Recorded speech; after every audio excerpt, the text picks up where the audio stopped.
Ever feel like you're working non-stop but never really getting anywhere?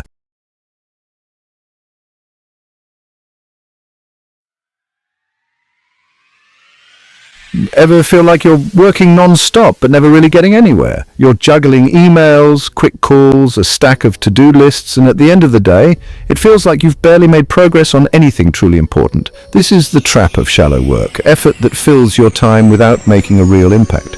Shallow work not only wastes your energy, but keeps you stuck, busy, and frustrated. But here's the good news. Today, we'll dive deep into understanding shallow work, why it holds us back, and most importantly, powerful steps to replace it with productive, meaningful work. If you're ready to stop spinning your wheels and make each day count, you'll want to watch this till the end. First, let's start by understanding what shallow work actually is.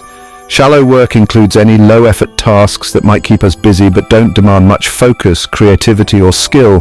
Things like endlessly checking emails, organizing files, attending non-essential meetings, and handling repetitive administrative tasks. These activities often seem urgent and fool us into feeling productive, but in reality, they're just time fillers. So why is shallow work so common? For one, it's comfortable. It's easier to sit through a meeting, check a box, or hit reply than to take on challenging, high-stakes work that requires our full attention. And shallow work can be almost addictive, providing us with small dopamine hits whenever we clear a notification or check off a task. The constant influx of these low-value tasks keeps us in reaction mode, which makes it harder to focus on the tasks that truly matter.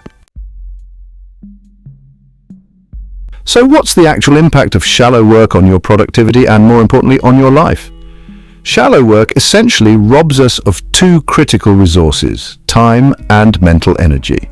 Imagine trying to make serious progress on a big project, but you're constantly being sidetracked by emails, minor requests, and quick tasks.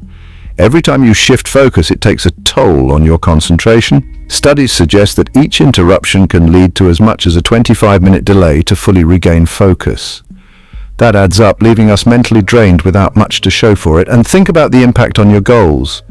When shallow work dominates your day, you have no mental bandwidth left for what's called deep work, those high-impact tasks that actually move you forward. We need to recognize this cost if we want to make real change. Let's move into practical steps, starting with setting boundaries. One of the biggest contributors to shallow work is lack of structure.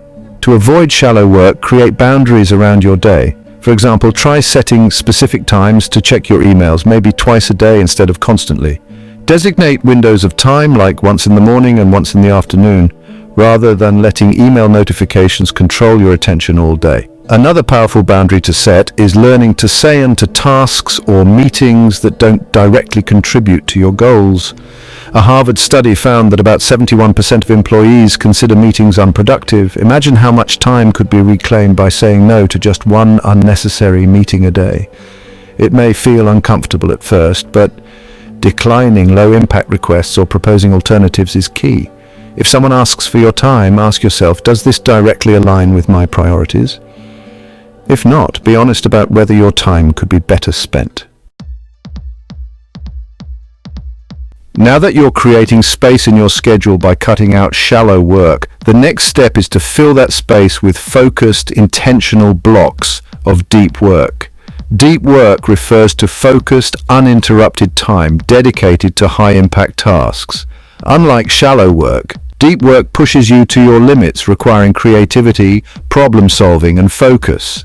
To make deep work a habit, start by setting up 2 or 3 blocks of time throughout your day when you commit to working without any interruptions. Even if you only dedicate 1 hour a day to deep work, you'll be amazed at the results. Use tools like the Pomodoro technique, where you work in 25-minute bursts followed by a short break. Studies show that these short, intense focus periods boost concentration and prevent burnout, making it easier to maintain productivity.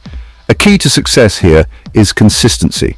Create a daily or weekly schedule and stick to it. Make deep work non-negotiable. By the way, I'd love to know, do you already set aside time for deep work, or is this concept new to you? Share your experience in the comments below. Let's chat about what works and what doesn't when it comes to creating space for deep work. Another powerful technique to avoid shallow work is to group similar tasks together, a strategy called task batching. Think of task batching as organizing your tasks like an assembly line. Instead of responding to emails throughout the day, set aside one dedicated block of time to respond to them all at once. This way, you avoid the constant start-stop interruptions that drain focus. Task batching also lets you prioritize your most important work for the time of day when you're at your peak performance. So, list out your tasks for the day, but make sure to identify the top 2 or 3 priorities that will make the biggest impact. Focus on these first during your deep work blocks, and then tackle the smaller tasks during less productive times. Let's face it, digital distractions fuel shallow work more than anything else. We're constantly pulled toward notifications, social media, and other digital interruptions. So to truly reclaim your focus, it's time to embrace digital minimalism, taking a proactive approach to manage your digital environment. Start by silencing notifications during deep work sessions. You can even use tools like Do Not Disturb or apps like Freedom, which block specific sites. Research shows that simply reducing notification distractions can boost productivity by 30% or more. Another trick is to create specific tech check-in times. Set aside brief periods to catch up on notifications, messages, or social media instead of letting them interrupt you all day. By controlling when you engage digitally, you'll not only regain focus but also save the energy you need to dive into deep work. An end-of-day routine is a powerful strategy for reducing shallow work from carrying over to the next day. Here's why. Ending each day with intention keeps you mentally organized, focused, and better prepared for tomorrow's tasks. At the end of each day, take 5 to 10 minutes to review what you accomplished and set goals for tomorrow. This practice does more than just keep you on track. It gives you a sense of closure and progress. Knowing what you'll tackle next helps you jump into deep work more easily the following day. Plus, by outlining priorities, you'll waste less time on shallow work. Remember, productivity isn't about cramming as much as possible into each day. It's about doing more of what genuinely matters and letting go of what doesn't. That's why an intentional end-of-day routine can be transformative. Before we wrap up, let's touch on one last point. Recognizing when you're slipping back into shallow work mode and how to break out of it. It's natural to drift back into shallow tasks, especially when we're tired or facing a difficult project. But recognizing this pattern is the first step to change. Here's a quick exercise. At the end of each week, assess how much time was spent on shallow work versus deep work. Did you tackle your top priorities or did shallow tasks take over? Tracking this will help you stay aware and course correct before shallow work takes over.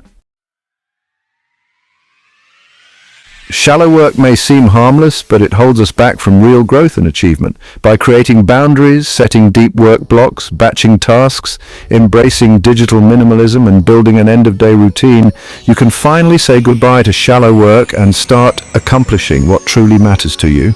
If today's tips inspired you, don't forget to hit that like button to show your support for the channel. And be sure to subscribe so you don't miss any future videos on productivity, achieving goals, and mastering your potential. Thanks for watching, and I'll see you in the next one.